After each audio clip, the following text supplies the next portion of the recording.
She harumphed and made her way up to the stairs. Marmalade gave me one last confused, injured look before following her up. I felt bad for that. I doubted Marmalade would have ever hit any pony if Daisy hadn't hit him first. Once I felt that they weren't going to double back, I knelt and began to see to the buck. Aside from his swelling bruises, the worst thing was his rear leg. Limbs really weren't supposed to bend that way. I swallowed as I looked around, feeling panic rising in my throat. I wasn't a medical pony. I couldn't do a healing spell to save a leg. Then I spotted the Olafili watching us from down the hall. "You! I need a first aid kit. Please, right away." She gasped, and for a moment I was sure she was going to run. "Please, help me!" She swallowed, gave a nod, and disappeared. "Why?" he asked softly, eyes clenched in pain. "Why did you stop them when they're just going to kill me anyway?" "Because," I felt lame and confused, "because I had to, alright? Now stop thinking about it, and just hold on." He didn't say another word, instead simply looking at me with confused anger. I needed to keep him talking. "What's your name?" He looked at me like I was an idiot, despite the pain in his eyes. "I'm P21. "That's your designation, right? What's your name?" I asked as I looked in the direction of the filly had gone. It was more to stall for time than out of real interest. After all, he was going to be retired soon. "P21 is my name," he replied softly with a touch of irritation. "Oh." Males in 99 lived in medical and were identified on the breeding roster by their designations. P for earth ponies, U for unicorns. Don't ask me why the former was an E. I'd never gotten a straight answer. Maybe the overmare who set up the system was a lot like the current one? One would be the newest buck on the breeding roster, 20 the oldest. Being 21 would mean that a male was to be retired. Somehow, though, I always figured they had their own names in their quarters. Names were like cutie marks. Every pony had them, even males. Then again, looking at the breeding mark on his flank. Funny, but when I was with a male, conversation was the last thing on my mind. Heck, this is the most conversation I could recall ever having with one. I thought for a moment that maybe Ophelia had run off, but she returned a minute later with a small yellow medical case marked with pink butterflies.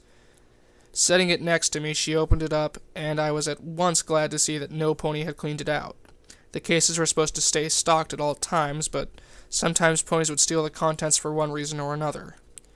There were 2 healing potions, small bottles of rich purple, fluid-capped in plastic. All a pony had to do was bite hard on the end, crack the seal, and suck down the magical healing contents. As he gulped down the contents of the bottle, the bruises immediately began to disappear. His leg, however... "I'm going to have to set this," I said as I looked at the limb. "You know how to do that?" the Olafili asked. P21 just groaned as he clenched his eyes shut. "Nope," I replied and took out the syringe of Med-X painkiller. I yanked the cap off the needle, jammed it into his leg, and squeezed the soft plastic tube to force the drugs into his system. "For all your hurting ouchies." Well, this was one doozy of an ouchie. He relaxed a bit as the drugs took effect. Then I looked at the leg, bit my lip, and hooked it with my forelegs in magic. "On 3, I said as I looked at him. 1, 2... And on 2, I pulled and pushed to bend his leg back into proper position. There was a pop from his knee like a gunshot as he screamed. The limb jerked back into place. The poor Olafili looked like she was going to be sick. I didn't think it was broken, exactly, but it sure didn't look good. "What's the plan?" he asked weakly. "I never was good with waiting," I replied before shutting him up with another healing potion. Unlike the beating, his knee didn't seem to heal much. When he tried to move it, he cried out despite the painkiller. I looked at the filly. "Is there a brace or anything in there?" "Oh, maybe," she said as she set aside a second syringe of Med-X on a container of buck labeled with a muscular mare flexing. It was technically a Class B controlled substance. I'd be scrubbing the bilges for a month if caught with it. Surprising to see it outside medical or security. Then she pulled out a black leg brace for broken limbs. He jerked away from me as I grabbed his uninjured haunch and pulled him around.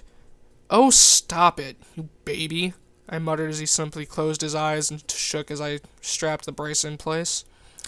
Bucks were just so weird.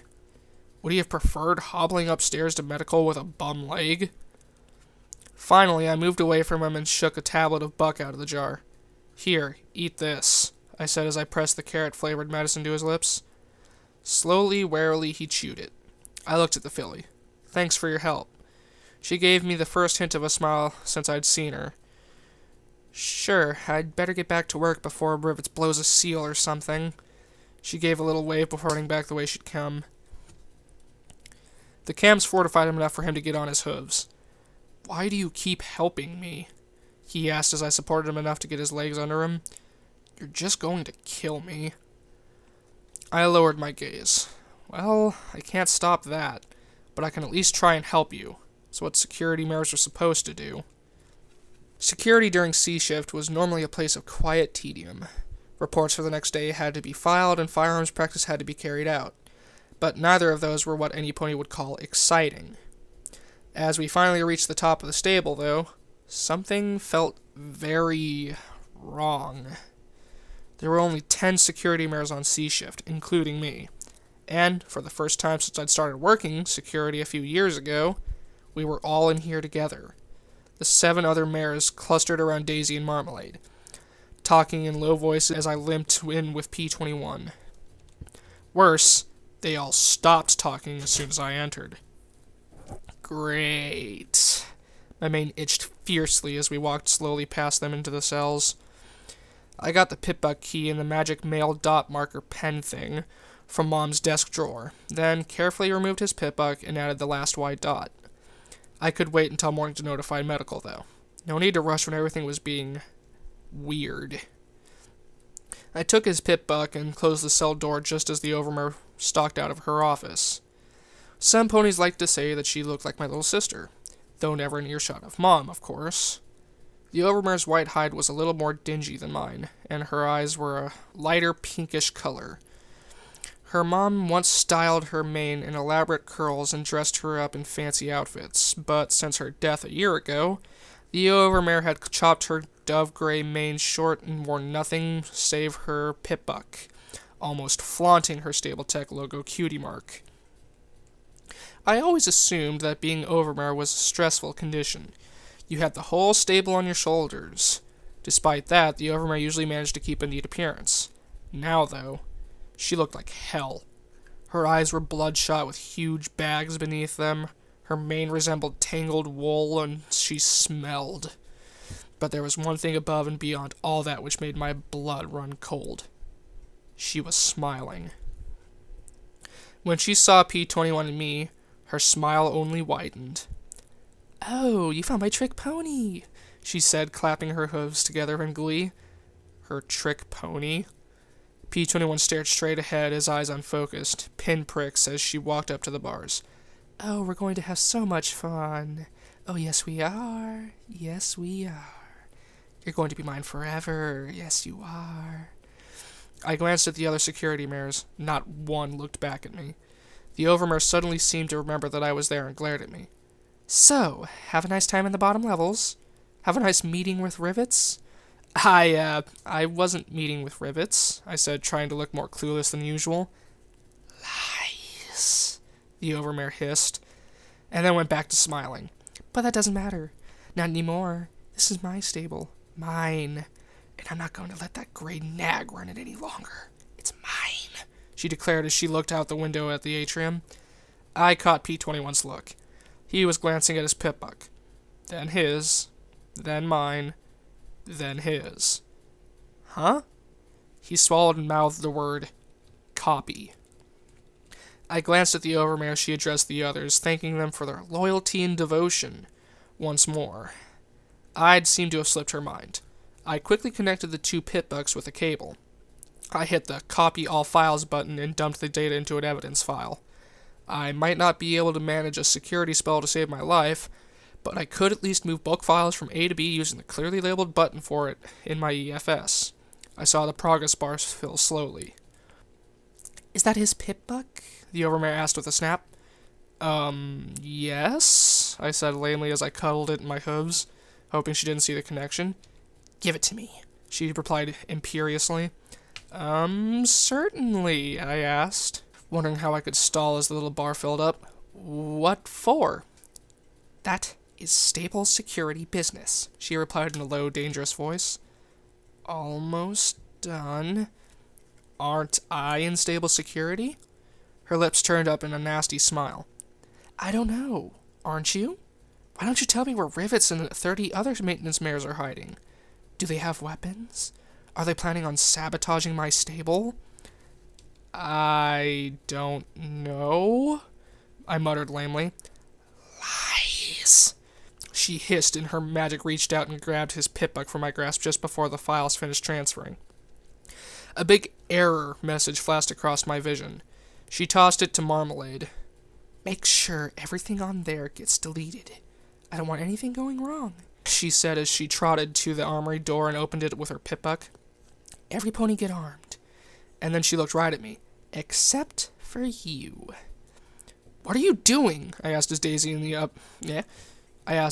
came up and shoved me hard into the cell with P21. The pip-buck key fell out of my pocket I had stuffed it into and clattered to the floor, making me wince. If it was damaged, I'd get another speech from Mom about taking care of our tools. Taking back the stable, the Overmare said with a satisfied smile as every pony else armed themselves with shotguns and security barding. With 9 security ponies, I gaped. I can't be sure of your mother. I've ordered Rivets arrested several times and she always gets in my way. Because without Rivets, the stable was doomed. I don't know who I can trust on the A and B shifts.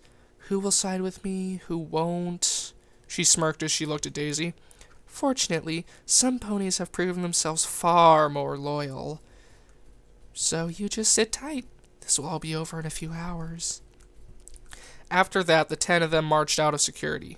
Daisy looked back at me with a decidedly nasty grin. Why'd I suddenly feel like P21 wasn't the only pony in deep in the recycler? Whatever they were doing, they were certainly taking their time. I was left in one corner while P21 sat silent as a blue statue in the center of the cell. I looked at the diminutive pony. There was something vaguely familiar about him. But I felt that way about half the stable. All I knew was I needed to get out of here and... what? Tell Mom? Would she actually stand against the Overmare? I wanted to say yes, but the more I thought about it, the less certain I was. She'd never countermanded the Overmare unless she had some clear evidence that what the Overmare was saying would endanger the stable. She always put the stable first. Always. That left me locked up with a buck who wouldn't say 2 words to me, flipping through all of P21's files trying to find something, anything, that I could use for when Mom got here at the start of A shift. Unfortunately, the broken connection had given me a whole slew of static and corrupted files. Do you know what she's doing? I asked for the umpteenth time, but he just looked at me and then looked away again. Given he was set to be retired in the morning, unless the Overmare did what she was planning, whatever that was. Why couldn't they do this to a smart pony? I insisted, getting a small smile for my trouble. No answers, though. His breeding queue for the last few months had been booked almost solid by the Overmare. And then, duct tape. No mare ever got exclusive access to a buck like that. I glanced at him and stumbled across an intact audio file. Didn't have anything better to do, so I played the intact section. It crackled once, then began to play noises of 2 ponies bumping flanks. I felt my mane crawl as I heard the Overmare's joyous shrieks and the male's grunts of something. Then her door chimed, and a moment later a mare asked, Overmare, you wanted to... Oh my...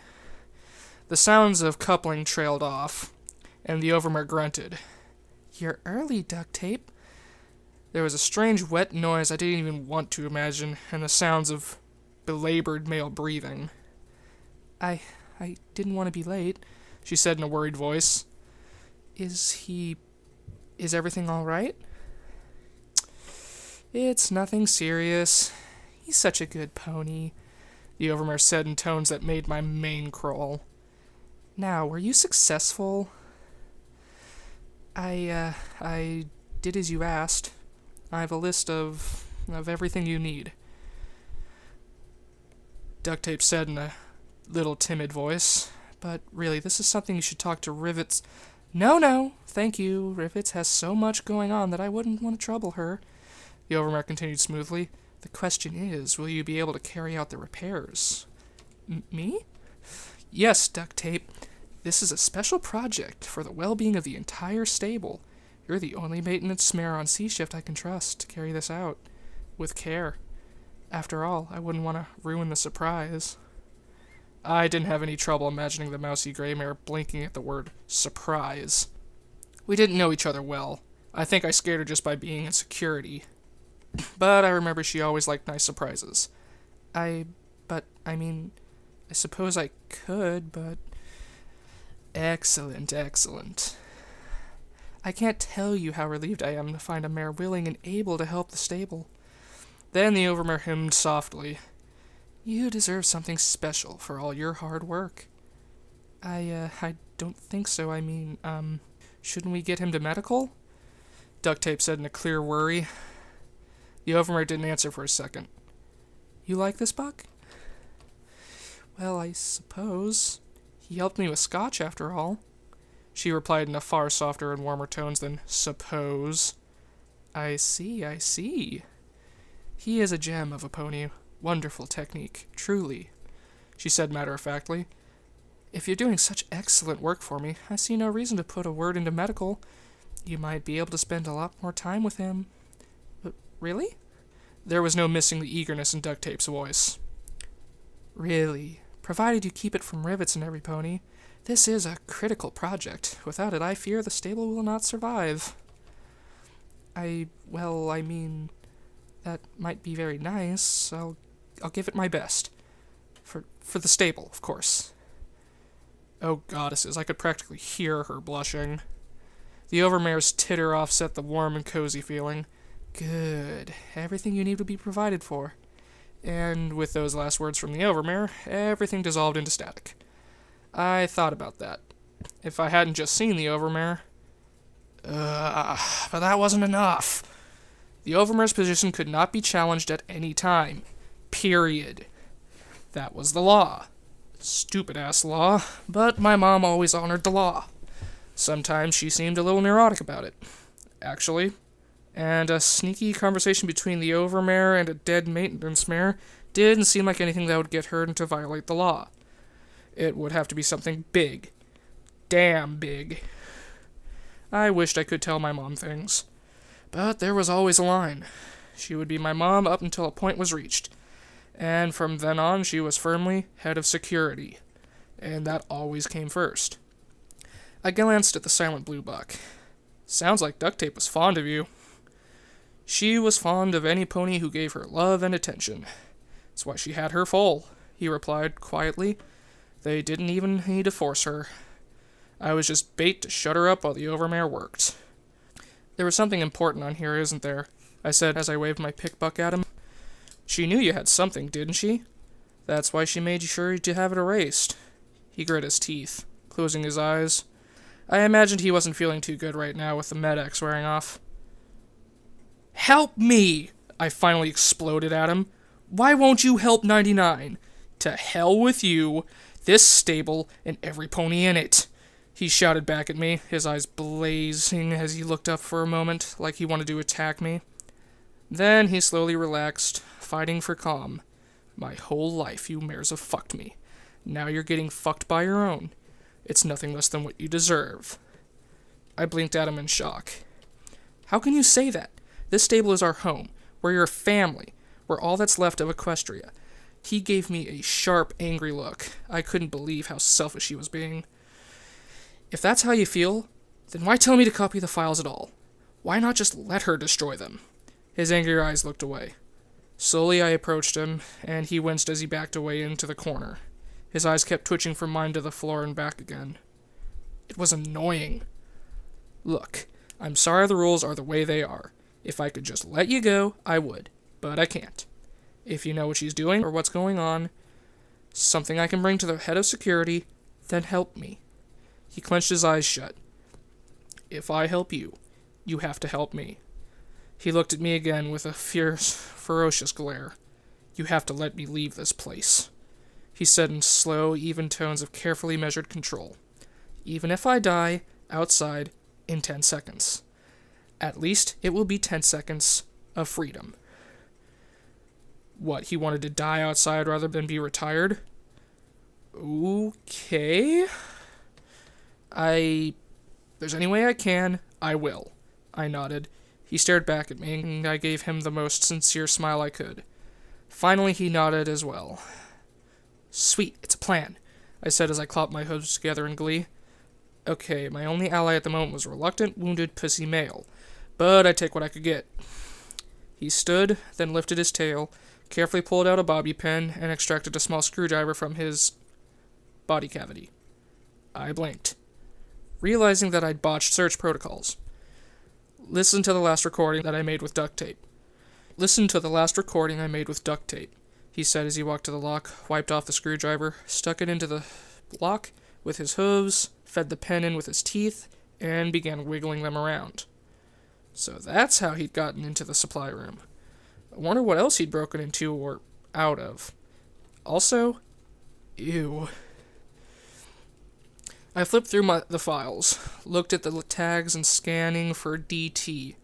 I might not be able to do magic to save my life, but I'd only slept through half my pit-buck training. In my defense, it was the boring half. Finally, I found the last file tagged DT. It was dated a few weeks ago. It began, as I expected, with the sound of slapping phalanx. I blushed. Listening to duct tape doing it was different than listening to the Overmare. She actually sounded like she liked it. Funny, I never expected her to be so loud. Afterwards, I settled down to little kisses and nuzzles. Then her soft sigh. This has been just so wonderful. It feels like a dream come true. The Overmare's been so wonderful lately. P21 said nothing right away, but then muttered in a low, flat voice. Yeah, she can be nice. Sometimes. From the way he said it, I expected that sometimes meant the times that when she wanted to get something from some pony. Duct Tape gave a little giggle. I was, talking about you with her the other day, P20. She says that when her plan is over, you can stay with me forever. You can be my... Oh, what was it again? Oh, yes, husband. We can be the first ponies married in 99 since, the bad thing happened. That had to be the incident she was talking about. P21's response was a monosyllabic, And we can have another foal together. Or two. Because once we're out, we won't need the quotas. What? P21 said softly. Out of what? Duct Tape cussed softly under her breath and then sighed. Well, I guess you won't tell any, pony. She gave a little giggle, but P21 remained silent as Duct Tape went on. The Overmare has gotten in contact with Stable Tech. The outside is safe and clean, and we're all going to be able to leave the stable soon. She gave another joyous giggle. In fact, I think she's getting a broadcast from Stable Tech right now. What the fuck? Stable Tech built Stable 99 and set up the rules and the Overmare. Going outside? But every day the Stable Tech broadcasts told us that the outside was a death trap. How? The door to the outside was sealed after the incident, he muttered softly. Well, just because it was sealed once doesn't mean it can't be unsealed. You know all the parts that the Overmare is inventorying? Well, I fixed the door. I even programmed the Overmare a special code to open it and close it. See? I heard the sound of a pit-buck beeping. And she said the outside was safe? Mm-hmm. I even took a little peek myself. I think it's... What did the textbooks call it? Winter? It was all cloudy, but I saw trees. They didn't have any leaves, but they were trees. I couldn't imagine a tree. Not really. Trees were pictures in books, so I could only picture grainy green blotches as far as the eye could see. You could survive out there. We all can. We don't have to stay here anymore. But why keep it a secret? If the door is open and it's safe outside, well, Stable Tech is afraid that all the ponies in here will freak out. The Overmare wants to avoid a panic, so she only told a few ponies. I don't even think Jinrami knows. Stabletech says they need a special data file from the stable to tell them how we've been doing last 2 centuries. EC1101. So she's had me extracting it from the system. It's a doozy of a file, and buried pretty deep. There wasn't a response from P21. Then she said softly, I thought you'd be happy. What? Oh, It's just a lot to take in, he said quietly. Then he said softly, ducked. Do you trust the Overmare? Of course, we all must trust the Overmare. She's our protector and guardian. We'd be lost without her, she said in rote fashion like half the mares in 99. Of course I'd say the same, but I'd be thinking sarcastic thoughts while I did. P21 was quiet for a minute, then said softly, Don't trust her. Not for a second. What? How? You remember how you saw me in her office? She trailed off. Don't trust her. You've been nice. 1 of 3. And so I'm telling you, don't trust her. Protect yourself. Protect your filly. There was an uncomfortable silence. I suppose I could throw an encryption on it. Something she can't crack till she promises to let us out, she mulled softly. Maybe make the password that name you like so much. Huh? Which name? But she was going on about algorithming or something, and a few seconds later, the recording cut off. Stabletech. Going outside. This was huge. Epic. A real game changer. With Stabletech here, all the Overman Rivet's pony shit didn't matter. Maybe I wouldn't have to be security anymore. Maybe... Don't trust the Overmare. That was what P21 had said. And that was the look in his eye right now, as he worked on picking the lock to the door. And suddenly I remembered an old pony saying, if something sounds too good to be true, it probably is. If the Overmare was serious about this, she would have told Mom. She's getting a broadcast right now. I glanced at my pitbuck. There were dozens of radio channels on it, but only 6 were used by the stable. I clicked to security, but it was dead during C shift. Then to maintenance, and the dry chatter about a recycling pump malfunctioning in the bilges, and that Scotch tape should get right on it. Service was dead since the cafeteria and food recycling were shut down during curfew. Medical just had the automated message about locating P21 for retirement. Recreation had the regular looping brass band and glory to the Overmare. Education had a dry recording about how Stabletech had placed the Overmare for our protection, which would be suspicious if I hadn't heard it a million times. Then I clicked over to the next channel, static. The next, and the next, and next. Beep, beep, boop, beep, beep, beep, beep, boop, boop, beep, beep, boop. Suddenly streamed out of my pitbuck. I had no idea what it could be. Some sort of pickbuck jabberese. It was faint, though, and with many little crackles, and breaks in the signal. That meant it was probably coming from outside the stable. It was so weak that I doubted the signal would be detectable on the lower levels, even if a pony was bored enough to go flipping through the static. I recorded about a minute of it, hoping it would be enough. That was it. I needed to get out of here. I needed to talk to Mom. Except, would it be enough? Mom. I wanted to think she'd believe me. That I'd be more than just Blackjack the screw-up. That she'd take it seriously because it came from her little blank flank. Or that she'd stay in security head mode but accept the evidence I had. And would do something about the Overmare. And then there was a soft click and the door to the cell opened. I gaped in astonishment as P21 put the bobby pin back in his tail and... Okay, closing mouth before it becomes an escape route for my stomach contents. You did it, but how? Where did you learn that? Have you ever spent a week with a bobby pin, a screwdriver, and nothing to do but wait for a mare to want to breed with you? He asked back. I'm sure even you could figure it out eventually. Don't count on it. If I need a lock open, I get a key. I countered as I pushed open the grate and trotted into the deserted security section. Oh, key. Reasoning that I might as well not make things worse, I scooped up the pitbuck key and pen thing and put them back in the drawer. Right. back to the Overmare going crazy. I could try to get Mom on the radio, but I knew Daisy and the others would be listening to that channel. Every pony else would be asleep or under curfew. Look, I need to get down to tell Jin Rummy about this. Then I looked down the stairs. I also needed a gun. Goddesses, was I really thinking of shooting security ponies? Even Daisy. The thought of such a thing made my stomach churn. No crime was worse than murder in the stable. Killing another mare was robbing the stable some pony needed to keep every pony alive. But if the Overmare was up to something, I had trotted to the armory door and hoped I wasn't going to set off an alarm or something.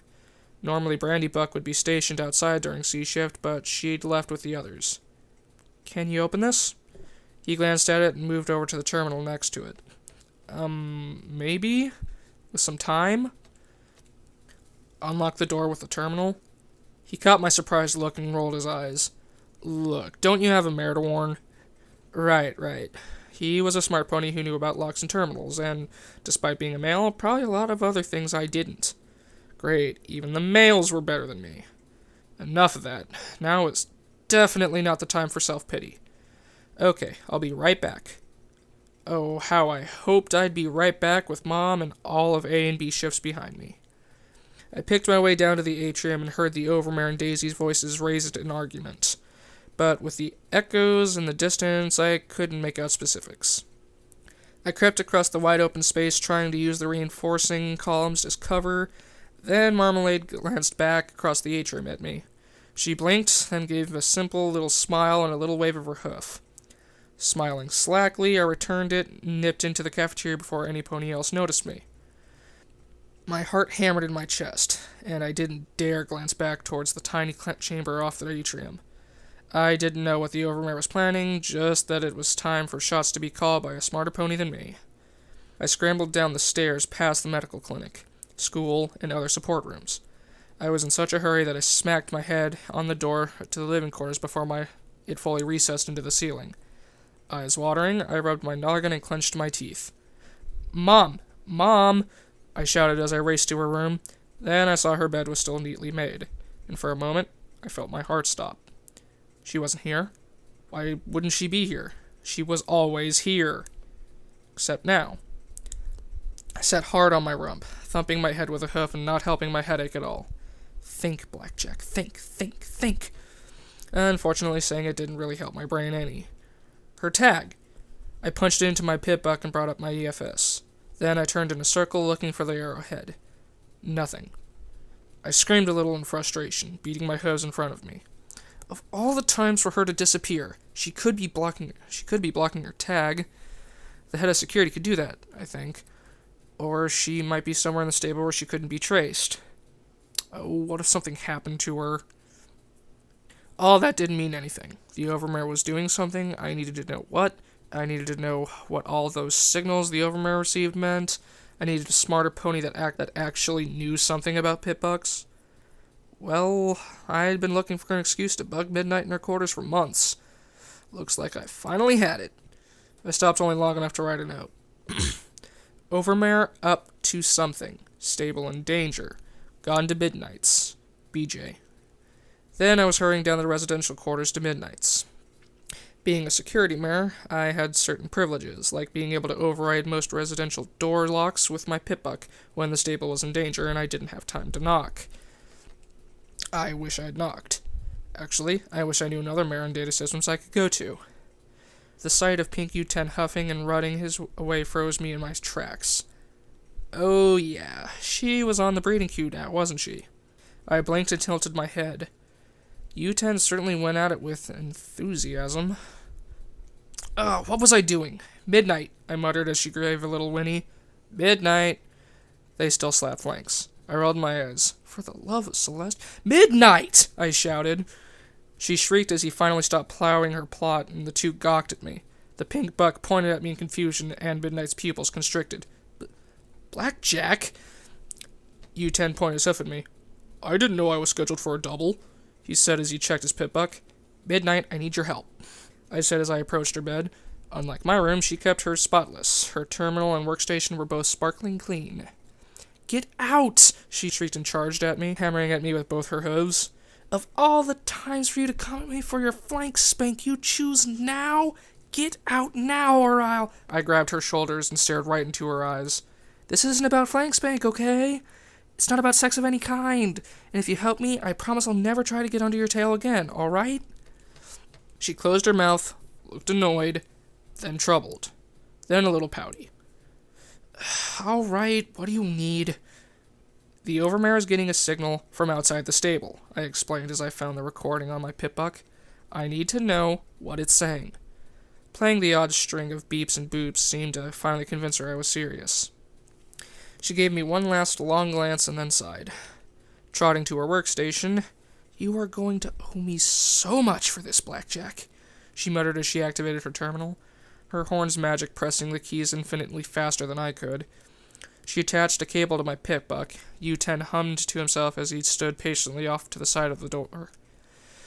Looking over Midnight's knickknacks, Midnight's roommate was nowhere to be seen. No surprise, I knew I wouldn't want to be around either. Another mare on the queue. Probably. It's a Stable-Tech transmissional code, alright. Old one, too. None of our stable security modifications. Midnight said softly as she worked. Time was crawling by, and I kept swapping my tag back and forth. Mom was off the system. Daisy was by the main entrance, I thought. So was the overmare. Now Daisy was moving back to security. My ears twitched as I thought I heard something. One benefit of life in Stable 99 was that the quarters were nearly soundproofed. Shouldn't be hard to clean it up, she said as she manipulated the file in her terminal. And done, she said triumphantly. Then she frowned. Wait, it's a text file. I blinked, leaning in to make sure I didn't mistake it. Stable-Tech security forces incoming tonight, 0100 hours. Have EC-1101 prepared for extraction. You're doing the right thing, Overmare. You'll be getting control of your stable back. Deus. Stable-Tech wants that program? Why? Midnight blinked. We haven't removed the encryption on it yet. I have no idea, I said with a sigh. Where is this EC-1101? Wait, forget the file. In the stable's communication mainframe. You can access it in Maintenance 1 outside the Overmare's office. Since we couldn't break its encryption, I had it bundled for transfer to a pitbuck. It's a weird file. I had to package it in a permanent rewrite protocol, she said in a rush. My ears twitched again at a distant sound. What was that noise? And why was my mane crawling? She must have taken my look for confusion because she simplified herself for me. Once you put that file on your pitbuck, there's no way to take it off. It'll be permanently etched into a pitbuck's data matrix. I looked at her. She was still talking about the file? I looked at my pitbuck. One of the most commonly used features was the chronometer. The time? 0122. There was a beep of an override on the door, and it hissed open. U-10 smiled genially as he turned to face the door beside him. There were 500 ponies in Stable 99. I might not know them all by name, or even quite have all of them by sight, but looking at the mare in the doorway, there was no possible way that she could have been from our stable. Her mottled hide was stained and blemished yellow, decorated with scars and bite marks. The whites of her eyes were stained a solid piss yellow. Her mane had been pulled into bloody spikes. She wore barding made of strips of leather and hires decorated with countless nails jutting out. Her reeking brown teeth curled in the grin of pure glee. And if any of us had the slightest doubt remaining, she blew off U-10's head with a sawed-off single-barrel shotgun clenched in her jaws. Bits of blood, bone, and brains splattered over both of us. As the pink unicorn dropped in a thrashing heap, the mare spat out the gun, casually reloading it, as she giggled, "Bang, you're dead." She slurred around the bloody tongue. It looked chewed. Midnight stood there stunned and wetting herself. I was not far from that state myself, but unlike her, I was security. The fear and horror I felt were unceremoniously shoved into the closet in the back of my brain, where I put all the things I didn't want to think about, leaving me with enough wits to telekinetically pull out my baton just as the mare snapped the shotgun closed.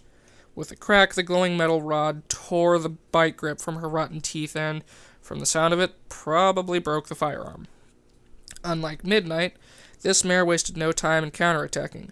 Rearing up, she slammed me to the ground next to U-10's body with enough force to make me see stars. The baton went bouncing away somewhere out of sight. Then she was on top of me, drawing a rusty carving knife from a sheath at her shoulder. She jabbed the dull tip into the neck of my security barding, twisting her head back and forth as she tried to work it through the tough fabric and into my throat. I glanced at the slain unicorn beside me, and at the paralyzed Midnight who'd be next. I looked down at the knife and applied all my magic to the blade, fighting to twist it away. The rusty metal shook as the mare bit down even more tightly. Then the rusty knife snapped in two, and I reversed the tip. With a telekinetic shove, I rammed the sharp metal as deep into her throat as I could. Her yellow eyes shot wide as her sliced throat spurted blood over my chest and neck, smearing my barding with her gore. Finally, something gave inside the nightmarish mare, and she slumped limply against me. I gasped, my heart hammering as I kicked my way clear. I'd just killed a pony. A diseased and demented pony, but a pony nonetheless. Yeah, sorry, apparently this is gonna have to be a 3-parter. I got called into work early, and, to make up for the fact that this was gonna happen, I had to pull back and make it a 3-parter. I'm sorry, guys. Hope you enjoy it. It is still gonna be 40 minutes. I will be adding the third one in tomorrow night before I go to work, but instead of it just being the part, I'm going to take down my 2 videos, and I'm going to put up a full chapter of it. Actually, no, I'm just going to put up the full chapter of it, and then you guys can do whatever you want with that. Alright, peace out, guys. See you tomorrow.